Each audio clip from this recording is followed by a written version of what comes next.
And yet, here we are, opening the book. I sighed.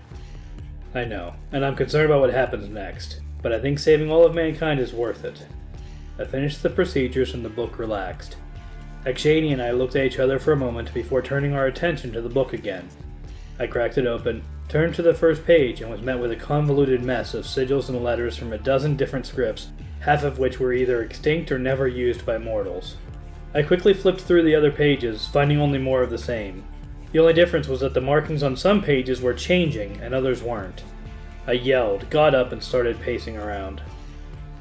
I suppose this is why the tree gave you permission to use its resources, she said, looking over the page that was open and avoiding touching the book. Do you have any idea how long it's going to take to decipher that? We have all the time in the world. We do! They don't! I yelled, waving my hand toward the entrance to the chamber.